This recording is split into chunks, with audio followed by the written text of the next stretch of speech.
ఇందాక నేను బ్రేక్ ముందు చెప్పాను. అదేవిధంగా వైసీపీ నాయకులు అంబటి రాంబాబుతో సహా చాలా మంది ప్రశ్నిస్తూ ఉన్నారు. ప్రశ్నించడం కోసం పుట్టిన పార్టీ ఇప్పుడు ప్రశ్నలు ఎదుర్కోలేకపోతూ ఉంది.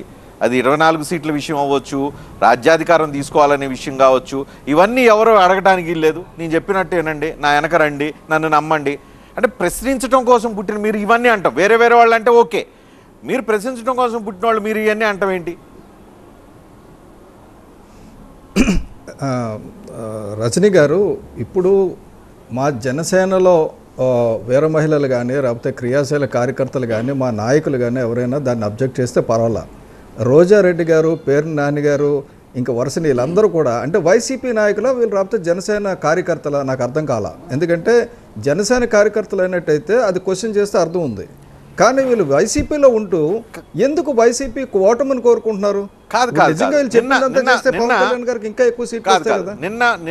నిన్నేమన్నారు పవన్ కళ్యాణ్? అది జనసేన నాయకులను ఉద్దేశించో కార్యకర్తలను ఉద్దేశించే కదా చెప్పింది. 24 సీట్లు అనే పాయింట్ దగ్గరే కదా ఆయన నొక్కి వక్కాణించింది. నా వెనక నడవండి, నన్ను చెప్పినట్టు వినండి అని కదా చెప్పింది. ఆయన ప్రశ్నలు ఎదుర్కోలేకపోతున్నారని ఇప్పుడు వీళ్ళ విమర్శల రూపంలో వీళ్ళ రూపంలో వస్తున్నాయి. విమర్శలు వీళ్ళు చేయొచ్చు కాక, కానీ నిన్న మీరు చెప్పిన దాని మీదే కదా సార్. సార్ రజనీ గారు, నేను చెప్పింది ఏంటంటే ఆ తిరుగుబాటు రాబోతే గొడవ కాంగ్రెస్ మన జన సైనికుల దగ్గర నుంచి రావాలి కదా, ఎందుకు వీళ్ళ దగ్గర నుంచి ఎందుకు వస్తుంది? నెక్స్ట్ ఇంకోటి ఏంటంటే ఈయన ఇందాక జక్కంపూడి రాజా గారు మాట్లాడుతూ ఏం చెప్పారంటే అసలు వీళ్ళకి పొత్తు అప్పుడే 2019లోనే ఉంది, ఇప్పుడు బహిర్గతం అయింది అన్నారు. సరే, పొత్తు నిజంగా ఉందనుకుందాం.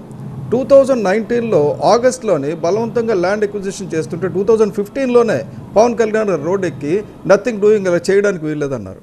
2018లో చంద్రబాబు నాయుడు గారిని వాళ్ళ అబ్బాయిని కలిపి మీరు చాలా ఈ తప్పులన్నీ చేస్తున్నారని నిలదీశారు. అలాగే గుళ్ళు కూల్చేసినప్పుడు కూడా వచ్చి నిలబడి గొడవ పెట్టారు. ఆ తర్వాత 2000 అసెంబ్లీ విషయం క్యాపిటల్ విషయంకి వచ్చేసరికి 3000 ఎకరాల్లో క్యాపిటల్ కట్టొచ్చు కదా, ఎందుకు ఇంత ఎక్కువ చేస్తున్నారన్నారు. ఇప్పుడు కూడా చంద్రబాబు నాయుడిని ఏమాత్రం వ్యతిరేకించింది ఎవరైనా ఉన్నారంటే కేవలం వైసీపీ. ఎక్కడ వ్యతిరేకించలా, ల్యాండ్ ఎక్విజిషన్లో వ్యతిరేకించలేదు, బలవంతంగా భూసేకరణ జరుగుతున్నప్పుడు వ్యతిరేకించలేదు, అక్కడ ఈ క్యాపిటల్ కడతామంటే వ్యతిరేకించలేదు. ఇష్టం వచ్చినట్టు వాళ్ళు సపోర్ట్ చేసేసి ఇలా అధికారంలోకి వచ్చిన తర్వాత 2009 జూన్ 2 తర్వాత 2019 జూన్ 2 తర్వాత నోరిపి ఒక క్యాపిటల్ కాదు 3 క్యాపిటల్ అన్నారు. 3 క్యాపిటల్ కాదు, ఒక్కటి క్యాపిటల్ ఒక్క ఇటుకనే కట్టారా? కట్ల. సిపిఎస్ రద్దు చేస్తారన్నారు, చేశారా? చేయలే. జాబ్ క్యాలెండర్ ఇస్తానన్నారు, ఇచ్చారా? ఇవ్వలా. ఇవన్నీ క్యాపిటల్ కట్టలేదు, ఇవన్నీ ఓకే. నిన్న ప్రసంగానికి సంబంధించిన కొన్ని ఇంపార్టెంట్ పాయింట్ల గురించి మాట్లాడుతున్న దాంట్లో మీరు ప్రశ్నలు వినటానికి సిద్ధం లేదనే తరహాలో పవన్ కళ్యాణ్ మెసేజ్ ఉంది అనేది ఒక ఆలోచన. సెకండ్ ఆలోచన, మిత్రత్వం శత్రుత్వం చచ్చేదాకా అంటున్నారు. అంటే మిత్రత్వం అంటే తెలుగుదేశంతో బంధం లేకపోతే మైత్రి టిల్ ఎండ్ వరకా, అంటే జీవితకాలం ఉంటుందా? వైసీపీతో శత్రుత్వం కూడా జీవితకాలం ఉంటుందా? ఆ క్లారిటీ చాలా మంది ఎక్స్పెక్ట్ చేస్తున్నారు. క్లారిటీ చాలా క్లియర్ గా రాజా గారు, కోఆపరేషన్ అండ్ కన్ఫ్రంటేషన్, ఈ రెండు కోఆపరేషన్ ఉంటుంది, కన్ఫ్రంటేషన్ ఉంటుంది.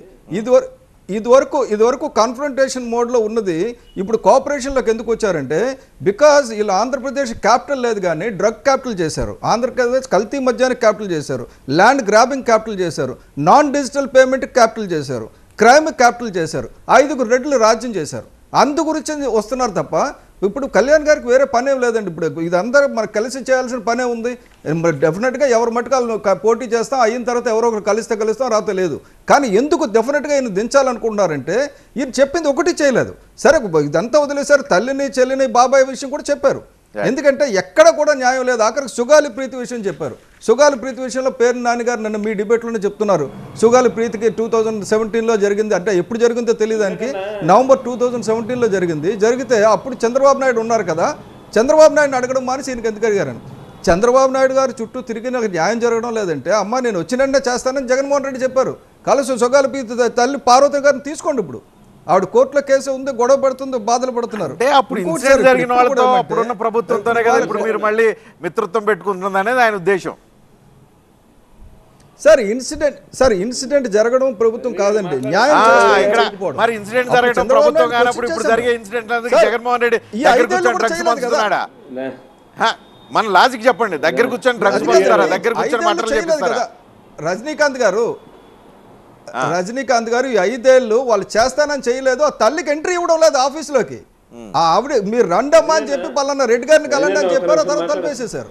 నేను చెప్పింది ఏంటంటే సార్ ఒక్కటి మాట్లాడదు కదా రాజా గారు, నేను చెప్పేది ఏంటంటే సార్ ఈరోజు అమ్మఒడి అన్నారండి, రైట్ టు ఎడ్యుకేషన్ కోర్టులో కేసు వేసారండి, స్కూల్ యజమాని అంతా వెళ్ళి అమ్మఒడిలో డబ్బులు తీసుకోమని చెప్తున్నారు తప్ప కదా. రైట్ టు ఎడ్యుకేషన్ 25% పిల్లలకి ఉచితంగా విద్యుత్ చేయమంటే చేయడంలా, ఉచితంగా విద్య ఇవ్వడంలా, ఇవ్వకుండా ఆ డబ్బుల గురించి అమ్మఒడిలో తీసుకోమంటున్నారు. అది స్కూల్కి ఇవ్వాల్సిన డబ్బు అమ్మఒడిలో వేసి ఓట్ల గురించి ఈ ఓట్ల రాజకీయం చేయడం వల్ల నాశనం అయిపోతుంది రాష్ట్రం. దాన్ని కాపాడడం గురించే మా పొత్తు. రాజా గారు ఏంటో అంటున్నారు. ఒకటి ఏదో సామెత చెప్పినట్టుగా బాగా డొంక తిరుగుడు సమాధానం అంతా చెప్తున్నాడు అన్న బుల్సెట్ అన్న. వాస్తవానికి ఇవాళ జనసేన పార్టీకి సంబంధించినటువంటి కార్యకర్తలే ఆత్మరక్షణలో పడిపోయారు. ఏం సమాధానం చెప్పాలో తెలియనటువంటి ఆందోళనకరమైన పరిస్థితిలో ఏవేవో సమాధానాలు చెప్తారు. మీరు అడిగినటువంటి ప్రశ్న ఏంటి, ఎక్కడికో తల్లికి ఆయన ఇప్పుడు నెంబర్ వన్ ఒకటేంటంటే వైఎస్ఆర్ పార్టీ ఇంకొకరు అడగకూడదు అని అంటే జనసేన ప్రైవేట్ లిమిటెడ్ కంపెనీ అని పెట్టుకోండి అన్న. జనసేన ప్రైవేట్ లిమిటెడ్ కంపెనీ అని పెట్టుకోండి. చక్కగా మీ 4 గోడల మధ్యలో కాన్ఫరెన్స్ హాల్లో మీటింగ్ పెట్టుకుని చక్కగా మీరు మాట్లాడుకోండి. అప్పుడు రోజా గారు మీ గురించి మాట్లాడరు, పేరు నాని గారికి మాట్లాడరు, ఇంకొకరు మాట్లాడరు. ఒకటి రెండు ఏంటంటే చెప్తా అన్న అన్ని మీ నాన్నగారు నాకు తెలుసు బాగా, మిమ్మల్ని చూస్తే నాకు సిగ్గేస్తుంది. ఆ తండ్రి కడుపును మీరు ఎలా పుట్టారని సిగ్గేస్తుంది నాకు. అది పరిస్థితి. సారీ, జనసేన పార్టీ వాళ్ళని చూస్తే జాలేస్తుంది అన్న, జాలేస్తుంది. మిమ్మల్ని చూస్తే పాపం చాలా ఫ్రస్ట్రేషన్ లో మాట్లాడుతూ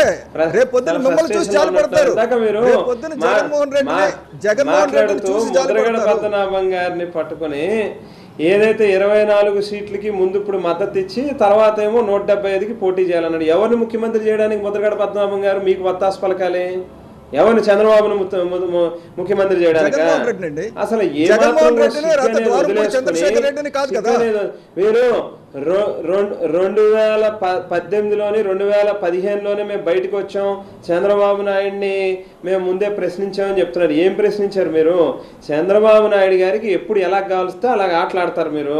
2014లో ఆ వేళ చంద్రబాబు నాయుడు గారితో పాటుగా మీరు కూడా కలిసి వాగ్దానాలు ఇచ్చారు, 650 హామీలు ఇచ్చారు.